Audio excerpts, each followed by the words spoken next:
Welcome to our channel. कोठरी number 6 स्थान, एक पुराना हॉस्टल, राजस्थान के एक सुनसान इलाके में।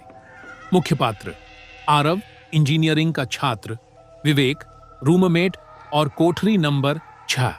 प्रस्तावना: आरव हाल ही में एक सरकारी इंजीनियरिंग कॉलेज में एडमिशन लेकर हॉस्टल में रहने आया था। उसे हॉस्टल में एक पुराना कमरा मिला, कोठरी नंबर 7। उसके ठीक बगल में थी कोठरी नंबर 6, जो हमेशा बंद रहती थी। हॉस्टल के पुराने स्टाफ ने बताया, वो कमरा बंद ही रहता है, कोई टिक नहीं पाता वहां। आरव ने सोचा ये सब बातें डराने के लिए होती हैं, मगर धीरे धीरे उसे अजीब अजीब अनुभव होने लगे। रात का पहला संकेत: एक रात जब आरव पढ़ाई कर रहा था, उसे दीवार की दूसरी ओर किसी के चलने की आवाज आई, बिल्कुल कोठरी नंबर 6 से। उसने अपने रूममेट विवेक से पूछा, क्या किसी को उस कमरे में रखा गया है?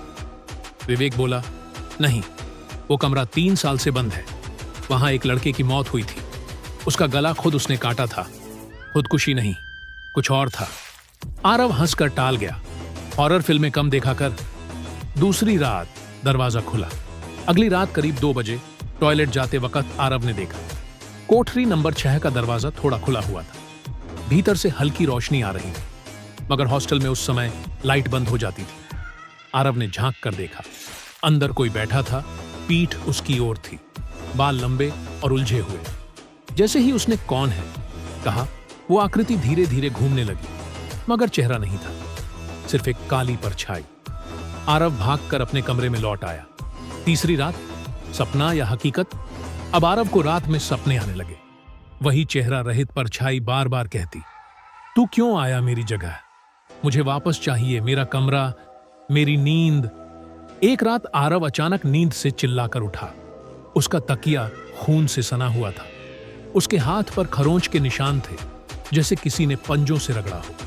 विवेक अब डर चुका था।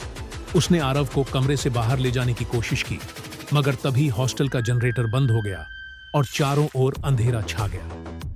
अंतिम रात, कोठरी का सच। हॉस्टल के वार्डन ने अगले दिन आरव को बुलाकर सच्चाई बताई। कोठरी नंबर 6 में जो लड़का मरा था, वो नींद में चलने की बीमारी से ग्रसित था। एक रात उसने खुद को शीशे से काट डाला, पर मरते वक्त कहता रहा, मेरी नींद लौटाओ, मुझे नींद चाहिए। जिसके बाद हर कोई जो उस कोठरी के पास रहता, उसे नींद नहीं आती। और फिर वही खरोंच, वही सपना। आरव को अगले ही दिन हॉस्टल से हटा दिया गया। उसके परिवार को बुला लिया गया। अंत: आज भी कोठरी नंबर 6 बंद है, लेकिन कभी कभी रात में हॉस्टल की दीवारों से आवाज आती है, मुझे मेरी नींद वापस दो। और कोई दीवार के पास सो रहा हो तो अगली सुबह उसके तकिए पर खून होता है।